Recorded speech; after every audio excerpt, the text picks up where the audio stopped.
It was one of those perfect summer afternoons, the kind of day that seemed tailor-made for a pool party.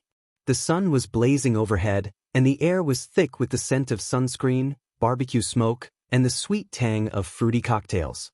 Laughter rang out across the backyard, a symphony of voices mixing with the rhythmic splash of water as people dove, splashed, and floated in the sparkling pool.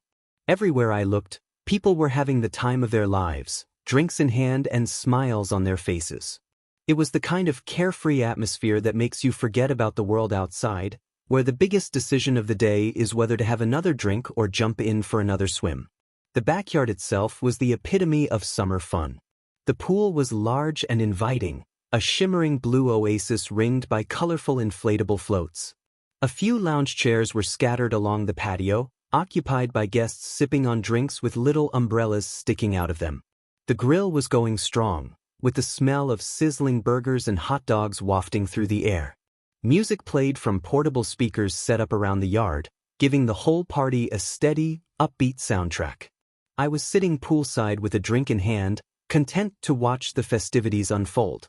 Every now and then, someone would attempt a dramatic cannonball or do an awkward belly flop, sending waves crashing over the pool's edge to the delighted shrieks of bystanders. There was a sense of playful competition in the air. Everyone was trying to outdo the last person who'd made a splash. It wasn't a serious contest, just part of the natural progression of a party where inhibitions were as low as the temperature was high. Amid the lively atmosphere, one guest in particular seemed to be reveling in the attention. He was the kind of guy who thrived in social settings like this, loud, full of energy, always looking for a chance to be the center of attention. He'd spent the day bouncing around the pool, cracking jokes and making sure no one's drink ever got too low. He was also the one who suggested we all gather around to watch him make his big entrance from the diving board. At first, no one took him seriously. Everyone was too caught up in their own conversations or busy trying to float on giant inflatable flamingos. But he wasn't about to be ignored. With a dramatic flair, he climbed the steps to the diving board, waving to his audience like an Olympic diver about to go for gold. His swim trunks, bright and patterned with palm trees, looked a little too loose around his waist, but that was part of his charm. Everything about him seemed slightly too big, from his booming laugh to his exaggerated gestures. The diving board creaked as he made his way to the edge, bouncing up and down a few times to build momentum. A small crowd started to gather, amused by the spectacle he was making. I could see the glint in his eyes, the mischievous smile that hinted at some kind of theatrics to come. He stood there for a moment, soaking in the attention, hands raised as if preparing for something monumental. And then, with a whoop, he launched himself off the board. He flew through the air in a spectacular arc, limbs flailing with the kind of reckless abandon that only comes from a few too many poolside drinks. For a moment, it was like watching someone mid-flight, suspended in time between the bounce of the board and the inevitable splash below. But as he reached the peak of his dive, something went horribly and hilariously wrong. His swim trunks, already precariously low on his hips, caught on the edge of the diving board just as he pushed off. The loose fabric snagged, yanking downward as he soared forward. Time seemed to slow as everyone around the pool watched, wide-eyed, as his trunks slid clean off and dangled limply from the end of the board. He hit the water with an impressive splash, entirely unaware that he had just lost his swim trunks to the diving board. For a moment, there was complete silence. The kind of stunned quiet that only happens when something so unexpected takes place that no one knows how to react.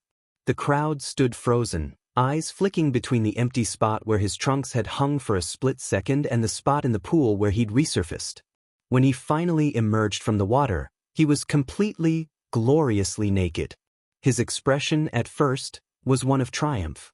He thrust his arms in the air, shaking off water droplets like a victorious athlete who had just nailed the landing. But as he began to look around, the confused glances and muffled snickers from the crowd made it clear that something wasn't quite right. His smile faltered slightly, a hint of bewilderment crossing his face. Then, with a jolt, he realized what had happened.